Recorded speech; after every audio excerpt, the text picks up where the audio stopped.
Identity. ఇదొక Malayalam cinema. జనవరి 2 release అయింది థియేటర్స్‌లో. ఇవాళ జీ5లో తెలుగులో స్ట్రీమ్ అవుతుంది. బేసిక్‌గానే మలయాళం స్టోరీస్ బావుంటాయి. అందులో టొవినో థామస్ స్క్రిప్ట్ సెలక్షన్ కూడా బావుంటుంది. సో, సినిమా చూసేసా. ఇంకా సినిమాలోకి వెళ్తే 'అమర్ ఫిలిక్స్' ఒక క్లాత్ స్టోర్‌లో ఎంప్లాయ్. వుమెన్ చేంజింగ్ రూమ్‌లో ఫోన్ పెట్టి సీక్రెట్‌గా వీడియోస్ రికార్డ్ చేసి, బ్లాక్‌మెయిల్ చేసి మనీ అడుగుతా ఉంటాడు.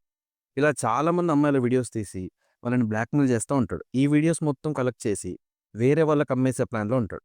ఇదంతా ఒక పాత వేరోజ్ నుంచి చేస్తుంటాడు. ఒకరోజు అక్కడికి ఒక పర్సన్ వచ్చి మొత్తం వేరోజ్‌ని తగలబెట్టేస్తాడు. ఇదంతా అక్కడే ఉన్న త్రిష అలియాస్ అలీషా చూస్తుంది. కానీ షాక్‌లోకి వెళ్తుంది. తర్వాత ఇదంతా వచ్చి సీఐ అలన్‌కి కంప్లెయింట్ చేస్తుంది.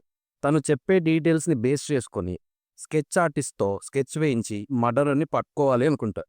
కాన్ఫిడెన్షియల్ కేస్ కనుక అలీషాని సేఫ్ హౌస్‌లో ఉంచుతారు. పక్కనే నైబర్‌హుడ్‌లో ఉన్న హరణ్ శంకర్, టొవినో థామస్ ఒక స్కెచ్ ఆర్టిస్ట్. సో, అతని హెల్ప్ తీసుకొని పట్టుకోవాలి అని ట్రై చేస్తారు. ఇంకా మెయిన్ స్టోరీ ఎటు టర్న్ అవుతుంది అనేది సినిమా చూడాలి. మంచి బీజీఎంతో, ఇనఫ్ టర్న్స్‌తో బావుంది సినిమా. ఎక్కడైనా స్లోగా అనిపించొచ్చు కానీ ముందుకు వెళ్ళే కొద్దీ ఇంకా బావుంటుంది. బీజీఎం ఎంగేజ్ చేస్తుంది. ఈ వీకెండ్ టైం ఉంటే జీ5 ఓటీటీలో అవైలబుల్‌గా ఉంది. డెఫినిట్‌గా డిసప్పాయింట్ చేయదు. మెయిన్ కాస్టింగ్‌లో టొవినో థామస్ చాలా చేశారు. స్కెచ్ ఆర్టిస్ట్ రోల్‌లో పర్ఫెక్ట్‌గా సెట్ అయ్యారు. త్రిష ఉంది కానీ అంత యాక్టింగ్‌కి స్కోప్ లేదు. వినయ్ రాయ్ కూడా బానే చేశారు. ఇంకా cinematography by Akhil George was neat. Colours కానీ, కెమెరా వర్క్ కానీ బాగా ఎగ్జిక్యూట్ చేశారు. Music by Jakes Bejoy was good. BGM చాలా బాగుంది. చిన్న సీన్స్‌ని కూడా బాగా ఎలివేట్ చేసింది. ఇంకా written and directed by Anas Khan and Akhil Paul did a decent job.